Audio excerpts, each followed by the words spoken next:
Hello everyone, welcome back to the channel as I'm here once again about to make a video about Disney Junior's best show, Sonic Prime. Last time I made a detailed review surrounding the show, which you should go definitely watch after you finished watching this video. I already watched the video. Then watch it again! But this time around, I'm here to showcase what I thought were the best and worst aspects surrounding Sonic Prime. Now I know the words best and Sonic Prime shouldn't even be in the same sentence, but contrary to how Sonic Twitter feels about this series, I think there were some good moments from it. Unfortunately, it doesn't outweigh the dog shit that comes along with it. Now, I wanted to share these thoughts at the end of my review, but this show annoyed me beyond belief. So if you want to blame anyone, blame this show. Nonetheless, let's put on our positive faces for a sec and let's go over what I thought were the best aspects surrounding Sonic Prime. The general plot. The entire plot of this show had me interested when it was first announced. Through the fault of his own negligence, Sonic, along with Shadow, has to restore his world after breaking the Paradox Prism. During his journey, he needs to go through 5 alternate dimensions and get each shard to put the prism back together to restore his world. Now, on paper that sounds exciting, but unfortunately the execution left a lot to be desired. Whoa. You said you were going to be positive during this section of the video. I'm sorry, I just couldn't help myself. A plot like this leaves so many ideas on the table to work into the story. For example, New York as a dimension is the complete opposite of what Green Hill is. New York operates as well as it does because Sonic isn't around to oppose Eggman. Where have I heard that before? Or the Boss Cage Maze, where a bunch of savages fend for themselves as they try to get food in a forest that could desperately need some landscaping. From a narrative standpoint, I enjoyed the muted world of Green Hill the most. A vast empty shell of a world that was once full of life and energy, with Sonic's friends being nothing more than ghosts on an eternal loop. It perfectly represents Sonic's mistake to the fullest extent. And because this is Sonic's world, we as an audience can sympathize with him being upset about what it currently is, even though it's his own fault. And by extension, it makes me as a viewer wanting to root for Sonic as he tries to restore his world back to what it once was. The general concept of this series will forever be a positive in my eyes. The voice cast. In a community where fans are always debating on who's the best voice actor for Sonic, it was nice to see that the general opinion of the voice cast was pretty good. Devin Mack as Sonic did a great job voicing the character. Even though he was given a script that felt like a bunch of 5-year-olds made, his performance was still good in spite of the material he was given. Sounds familiar? On a side note, he also voices Chef Hatchet from the 2023 version of Total Drama Island. First of all, how and why is that series still going? And second, the fact that the same voice actor voiced these 2 characters is pretty funny. But Devin Mack isn't the only feat I'm going to be kissing here today. But Devin Mack isn't the only voice actor I'm going to be praising here today. Adam Neruda as Knuckles, Shannon Kent as Amy Rose, and Kazumi Evans as Rouge. All 3 were fantastic in their roles, with Kazumi being the best Rouge voice since Kathleen Danley when she voiced the character in the dubbed version of Sonic X and the various other games the character was in as well. I'm sorry to anyone who's a fan of Karen Strassman, but her Rouge voice doesn't click with me at all. Way to show up these amateurs. Ian Henley as Shadow was great as well. Easily the best Shadow voice since Jason Griffith. I'm sorry to anyone who's a fan of Kurt Thornton, but his Shadow voice just doesn't click with me at all, no matter how many times I'm told he's getting better within the world. I also find it insane how Ian voiced one of the best characters in the series and one of the worst characters in the series within the same show. Now that's talent. Brian Drummond as Eggman was fantastic. His voice for him at times felt mean and intimidating. If Mike Pollock were to unfortunately retire tomorrow, I think Brian Drummond would be a great first choice to replace him. And before anyone gets mad at me for saying that, I mean unfortunately in the sense of Mike Pollock's great work voicing the character,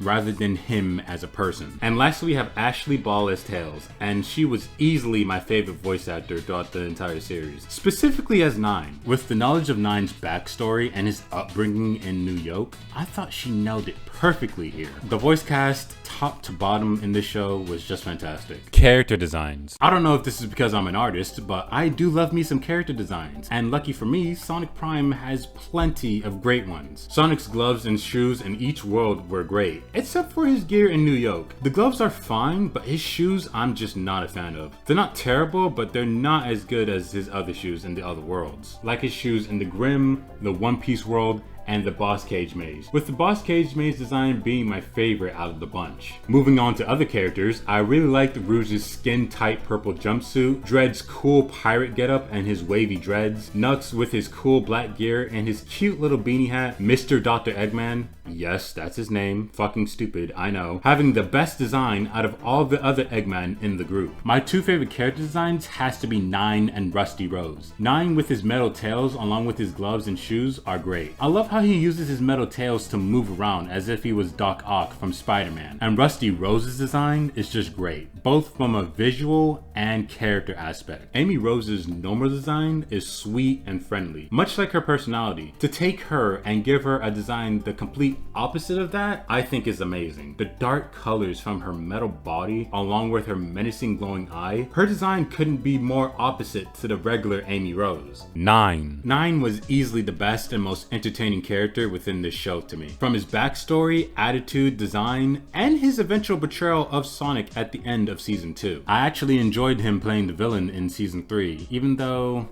it felt like the writers didn't fully commit to him being a villain, but that's a story for another video. There isn't anything else I want to say about Nine that I haven't already. He was easily the MVP of this show. Make sure the taste-o-meter on these chili dogs. Oof, man, I'd rather get my nutsack ripped off than to watch this show again. Whoa, whoa, whoa, whoa, whoa, whoa, whoa, whoa, whoa, whoa, whoa, whoa. Watch your mouth, you four-eyed geek. Four eyes? What? You wear glasses. Sonic Prime is an amazing show with no flaws whatsoever. You don't believe that. There's no way in hell you actually believe that. I believe it as much as I believe in our Lord and Savior. I love you, Azuka. Alright, that's all my positivity drained out, so let's talk about what I didn't like about this show. Holy shit, where do I even begin? The dumb character writing like Shadow not stopping the Chaos Council within the shadow space when he had the clear opportunity to do so. The Dire Freedom Fighters not taking advantage of the Chaos Council's absence from New York. The Chaos Council leaving New York unsupervised while they were out shard hunting. Chaos Sonic just being annoying as hell. Ugh, man, we could be here all day, so I'll try to condense this as little as I can. Terrible and repetitive pacing. Alright, so off the bat, the pacing in the show was just awful. For starters, there were multiple episodes of characters playing capture the flag with the shards. I wouldn't be against this if it wasn't so boring. Also, it happened way too many times for my liking. I also wasn't a fan of the sudden tone shifts that were thrown my way. At the end of episode 3, the height of the climax where Sonic and Nine are about to steal the shard from the Chaos Council, Sonic touches the shard and gets sent to the boss cage maze. What followed for the next 2 painful episodes was Sonic teaching a lesson about friendship and sharing to a bunch of savages. I fucking hated that. But it's okay, because lucky for me, it happened again at the end of episode 6, where at the height of the climax, Sonic gets sent into the One Piece world so he can have a party with a bunch of pirates. Where's the urgency? Because it's clearly not here. This show felt like it was dragging its feet, and it felt like it just gotten worse and worse as it was progressing through. Like I said in my review, this show gave me multiple headaches, and this was one of the main reasons why. Boring fight scenes. With the exception of the Sonic and Shadow fight in episode 9, all the other fight scenes in this show to me were just flat out boring. The peak of the boring fight scenes happened in season 3 with the war between Sonic's pals and Nine's robots. That war lasted about 3 to 4 episodes, and let me tell you, each one was just boring, repetitive, tedious, monotonous, and every other synonym relating to those words. I watch a decent amount of action-packed shows and anime that deal with a lot of fighting. I'm also a wrestling fan that enjoys good wrestling. Isn't that right, R-Truth? What's up? I love you, McFoley. You're the best, McFoley. Have a nice day, McFoley. What I'm trying to say here is that I have pretty high standards to how a fight is structured and executed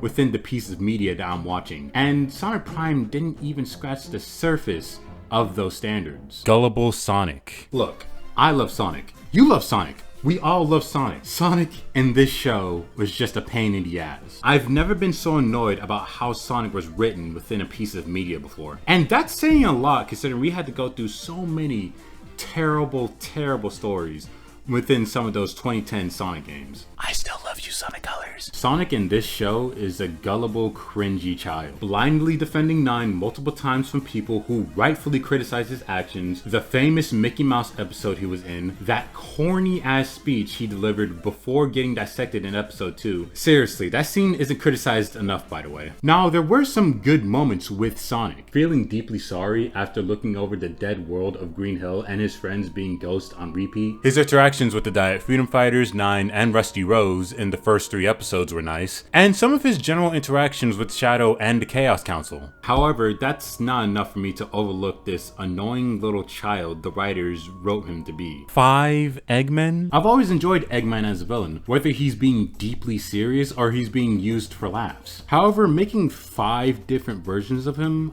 I thought was questionable. I honestly didn't like any of these versions of Eggman, especially the fucking baby. Seriously, the baby felt like a bottom of the barrel idea. Personally, I would have left it in the barrel, tied it to a rocket, and shot that thing into a black hole. The grandpa wasn't interesting, the Gen Z gamer boy was annoying as well, and the yoga guy was just there. I liked Mr. Dr. Eggman, but that's just regular Eggman with a different coat of paint. Wouldn't it have been more entertaining if it was just one Eggman and he's surrounded by a good few subordinates? Not joke subordinates like Orbrat and Cubot. I'm talking about subordinates that are credible. They are a credible threat in their own right, but they're nowhere near as threatening as Eggman. I would have much preferred that than taking Eggman and multiplying him by 5.